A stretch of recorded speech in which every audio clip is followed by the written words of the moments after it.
কলেজের কাছাকাছি আসতে যখন রাস্তাটা দেখলাম যে রাস্তায় এই খরার সময়ও শীতকালেও পানি জমে আছে, মনটা খুব খারাপ হলো যে প্রতিষ্ঠানটা এত বড় শুনেছি, অথচ যাওয়ার সময় পথে কত পানি জমে আছে, বাচ্চাদের নিশ্চয়ই আসতেও অনেক কষ্ট হয়। কিন্তু যেই মাত্র কলেজের গেটে ঢুকলাম, দেখলাম যে একটা আনন্দের সমুদ্রে এসে পড়েছি। এত সুন্দর সুন্দর মুখ, মনে হলো যেন একটা ফুল বাগানে চলে এসেছি।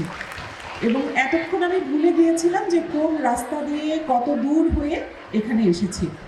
তো আমাদের প্রতিষ্ঠান প্রধান তিনি তার বক্তব্যে বলেছিলেন যে তার প্রতিষ্ঠানটা এক কর্নারে আছে।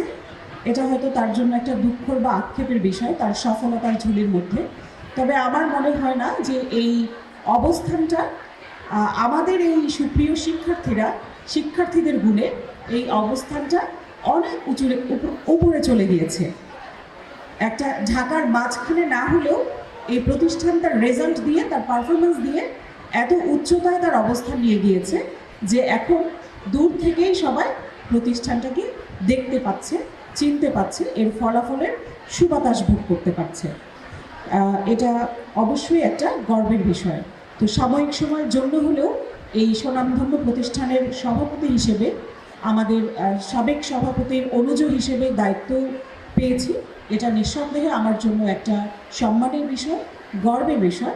তবে অবশ্যই এই গর্বটা সফলতায় তখনই পর্যবেসিত হবে যখন আমার হাতে থাকা অ্যাডমিনিস্ট্রেটিভ যে সক্ষমতাটা আছে এটি এই প্রতিষ্ঠানের স্বার্থে, এই প্রতিষ্ঠানের সফলতার স্বার্থে ব্যবহার করতে পারবে। তো এই প্রচেষ্টাই আবার থাকবে। প্রথম দিনের বক্তব্যের শুরুতে এইটুকু কথা দিতে চাই, আমার প্রথম প্রচেষ্টা থাকবে এই রাস্তার পানিটা কিভাবে দূর করা যায়।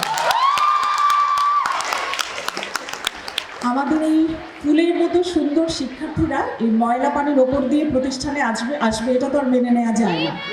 সো এই রাস্তার পানি দূর করার জন্য কি প্রজেক্ট নেওয়া যায়, আর সেক্ষেত্রে কার দৃষ্টি আকর্ষণ করলে বা কোথায় বিষয়টা অ্যাড্রেস করলে আমরা আমাদের প্রবলেম সলভ করতে পারবো, স্থানীয়দের সহযোগিতায় সেই চেষ্টাটাই হবে আমার সাময়িক সময়ের জন্য প্রথম প্রচেষ্টা। আর আমাদের সম্মানীয় অতিথি অনেকেই আছেন, প্রত্যেকের নাম আলাদাভাবে অ্যাড্রেস না করলেও যেহেতু একজন বিদেশি ডেলিগেটস আছেন তার নামটা শুধু একটু আলাদাভাবে অ্যাড্রেস করি। কারণ আপনারা জানেন যে প্রতিবেশী দেশ বা যারা আমাদের সহযোগী দেশ, যেসব দেশ আমাদেরকে বন্ধুভাবাপন্ন মনে করে তাদেরকে আলাদাভাবে সম্মান জানানোটাও একটা কার্টিসির মধ্যে পড়ে। তো আমাদের মাঝে আছেন ফরেন ডেলিগেটস ডক্টর মোসেস চো, তিনি ATU ইউনিভার্সিটি রিজিওনাল চ্যান্সেলর, পাশাপাশি তিনি একজন বায়োপ্লাস্টিক সার্জারি ক্লিনিক্যাল ডাইরেক্টরও বটে। তাকে আমাদের expressing my heartiest congratulations and for presenting here from all the students. Thank you.